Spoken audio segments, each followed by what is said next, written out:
Let's get into Jeff Bezos' wedding.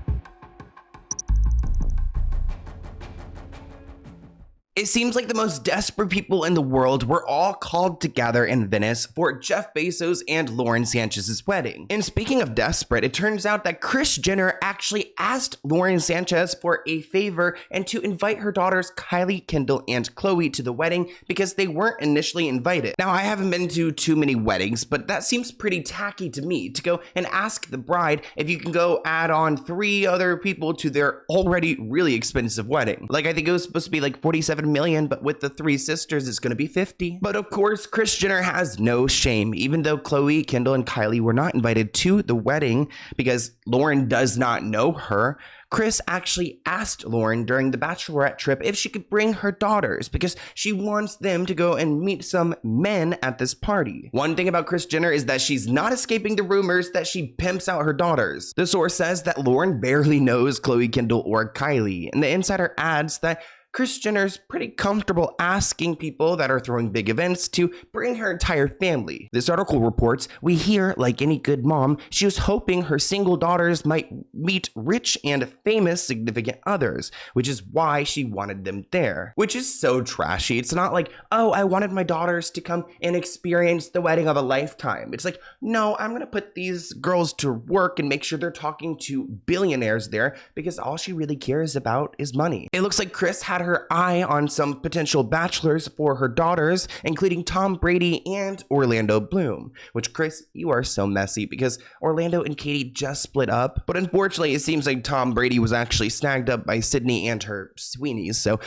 no Jenner Kardashian are getting him. This comment reads that these people are truly sociopaths and would have never been heard of if O.J. Simpson didn't murder his wife and Robert Kardashian hadn't defended him. Another comment reads, nothing like throwing a $50 million wedding and the Kardashian clan insists on showing up in a mask to outshine the bride, which we all did see that Kylie Jenner was wearing an off-white dress at some of these parties, and it seemed like she shouldn't be wearing that color because typically white is for the bride, but the Kardashians, they're gonna go and try to stand up the bride. I mean, that's what they're gonna do. This comment reads, though, I thought Kylie was already in a relationship with Timothy. The lie detector revealed that was a lie. We're gonna talk a little bit more about Kylie and Timothy's relationship later in this episode, but I do have a feeling that Kris Jenner told Kylie that, you know, you don't need to be in a relationship this weekend. Go and try to find yourself a billionaire, and then we'll see what happens. Because Timothy, he's great and all. He's a nice actor, but he's no billionaire. On another note, Kourtney Kardashian was not invited, and it seems like she's happy about it. People are actually praising her online for not attending the wedding. But if Kris Jenner was going to go and add Kourtney to the list, you'd have to add Travis Barker as well. And then it's just, at that point, it's like you need to go and have your own wedding if you're going to invite all these people. But Kourtney took to Instagram to share photos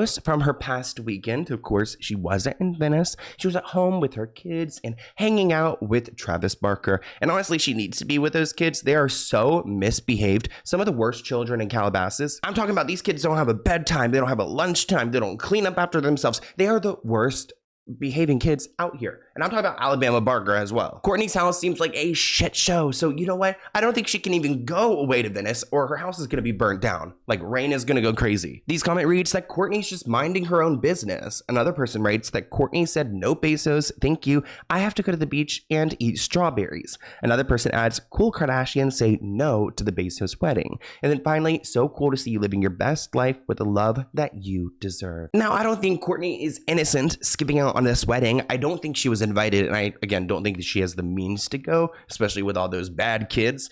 But it worked in her favor because this wedding got so much bad press. In addition to people being upset that Jeff is having his wedding in their city, people were also blaming Jeff Bezos for the recent conflicts in the world. And I actually did see that security had to be raised because there is war going on right now, and with all those rich people in one place, seems like a particular target people could go and hit and get rid of some powerful people. A-listers docking in Venice for America's wedding of the year in Italy's Instagram hotspot. Does anyone object to this most exclusive of unions? You could say that. Far from rolling out the red carpet, Venetians are showing Jeff Bezos a red card. We think that one big billionaire can't rent a city for his pleasure. Telling Amazon boss Jeff Bezos and fiancée Lauren Sanchez their marriage money is no good here. And not just because they're taking over parts of an already oversaturated tourist town. The No Space for Bezos campaign objects to the largesse from a man who they say doesn't pay his fair share of tax. But this comment reads, may billionaires never feel safe or at peace. And at this rate, I don't think that the Bezos couple are going to feel any peace anytime soon. I mean, granted, they are so rich, they're probably in their own bubble. So do you think any of this bad press actually affects them? Comment below. I mean, one of my videos got like 600,000 views on my main channel. Could you imagine if Lauren saw that? Would you be upset? I mean, it's all truth. Maybe they need a little, dose of reality in their life. Katie Couric actually threw shade at Lauren Sanchez. Now, I don't know if Katie is just jealous, but she writes, welcome to the 80s, when big hair and conspicuous consumption ruled. Apparently, tacky is back. Now, Katie, are you jealous? Are you mad you weren't invited? Or are you actually being real? I don't know. As iconic housewife Countess Luann would say, money can't buy you class, and honestly, for that matter, taste. Because the richest couple in the world, Jeff Bezos and Lauren Sanchez, just got married, and this dress is hideous. Sorry, I try to normally be positive on this app. I just really think that this dress is ugly, and when you have unlimited dollars to spend on something, like, really? Also, not to mention the fact that the entire city of Venice is protesting their wedding while they're there. These comment reads that she got it from Amazon Basics. Another person writes, vintage Shein. And then finally, Liz adds, I now see why Anna Wintour stepped down yesterday. And we're going to get into what's going on with Anna Wintour, but let's move on to our next topic. Let's get into Diddy.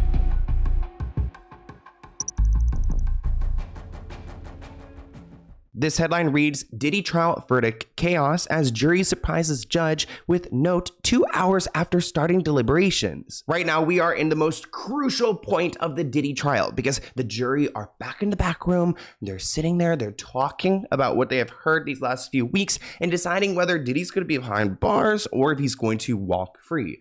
And God, if he walks free, you better pray for me and my channel and my well-being. Diddy has been found guilty, not of every charge, but of some of them. It turns out he was found guilty by a federal jury on charges of transportation to engage in prostitution, but was acquitted of the most serious charges in the case that feature salacious allegations that he coerced women into encounters referred to as freak-offs. He was not found guilty on charges of racketeering, conspiracy, and sex trafficking, and it looks like he could face up to 10 years in prison for this. So the judge is going to have to decide what his sentence is. So in legal terms, he was found guilty for 2 of the counts put against him. I believe he had 5 different charges. So some of the more serious crimes, they did not find him guilty, but for these, he did. So the defense won 3 acquittals, saying that Sean Combs was only guilty of the Mann Act transportation of former girlfriends, like Cassie Ventura and another one who's going by Jane Doe. But he's not found guilty of running a criminal enterprise in 2 counts of sex trafficking. I'm surprised he wasn't found guilty of a criminal enterprise because he definitely used his team to go and act like one, but it looks like these 2 charges are the ones that are going to stick. So I want to hear what you guys think in the comments below. How long do you think he will be in prison for? And let me know your thoughts.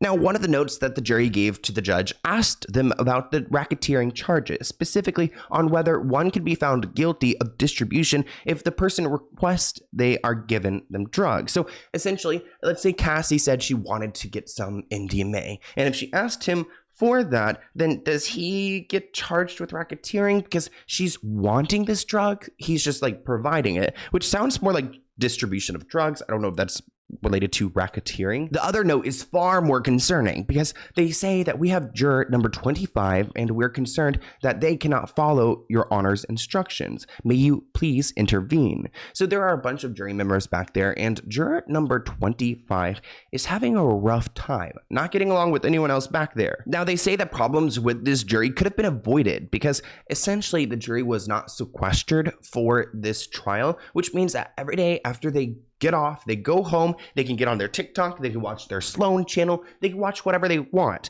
And I think that there's this juror number 25 who had been consuming outside material. Maybe that's clear by the other jury members and they're not happy about it. Or what's even scarier is that maybe juror 25 has a narrative that they want to push or a job that they're supposed to do, which is to go and make sure that Diddy isn't guilty. Now, I'm not saying juror 25 is guilty of doing that, but I do want to put it out there that, Diddy's team was knocking on doors of influencers. Do you think that they couldn't go and get into contact with one jury member to go and try to persuade them? An expert said, I don't see how people are not influenced by outside factors. We live in a technology world where everyone wants their information now. I know the jury was instructed to not read anything, but I don't think that was realistic given the length of the trial. I mean, think about it. They've been in this trial for almost 2 months. Could you imagine not using TikTok or your social media or getting any kind of news, especially when Diddy's case has been some of the biggest news? Now, here's an example of what the jury members have to fill out. It's pretty simple. It's either guilty or not guilty. So hopefully it doesn't take too long for them to figure this out. Now, when it comes to Diddy's family, they are standing by his side. His daughters and his sons are attending trial along with his mother, Janice, who Janice Combs is such a freak. I remember doing a deep dive into her, and it seems like she did some freak offs with her son. The family's united front comes on the heels of prosecutors delivering their closing arguments to the jury. One of the 18-year-old twins, who was dressed in matching white pantsuits, wiped away tears as they emerged from the courthouse. There is something so performative about Diddy's kids. I don't think that they're fully grasping what their father has been accused of, or maybe they just don't even hear it because they're so ignorant to it. But they can walk all they want from the car to the courtroom, holding hands, trying to act like they are sad, but I do not truly believe that they have heard what these victims have gone through. This comment reads, if he was a good father to all of them, he would have never put himself in this position he's in currently. Not to mention, he would have never misbehaved like he did. Another comment reads, I wonder if Diddy would think it was okay for a guy to do the same thing to his daughters. Unfortunately, I have a feeling that Diddy has raised a bunch of mini me's, and it looks like King Combs has actually collaborated with Kanye West for an EP. Kanye's support for Diddy has now a musical home, and it looks like Diddy's youngest son, Christian King Combs, is part of the project. Kanye executively produces the entire project and recruits his daughter, Northwest, to sing on the chorus, which I think is sick because Kim tried to protect her daughter from Diddy and to be connected with him, but Kanye could care less. He wants his daughter. I feel like this is a really hard take, but I feel like Kanye wants his children to be a victim of Diddy. Is that a really hard take? I feel like he literally is so messed up that he would put his daughter Northwest in this position. He probably would let her go do the Justin Bieber treatment and go spend time with him, which I think is sick. Honestly, I would love to hear what Northwest has to say about Jewish people, since their family has such intense takes on the entire community. I would love to hear what she has to say about them, what her father's taught her. Now, in the track, People Like Me, at one point, King Combs, Diddy's son, raps, my father's a hustler. It's not my fault that your dad's poor. Well, guess what, King Combs? My dad's a great man, and it's not my fault that your dad is a perv who could potentially spend time in prison for what he had done. Thank you for watching this clip from the Let's Get Into It podcast. To view the full episode, visit the link listed below.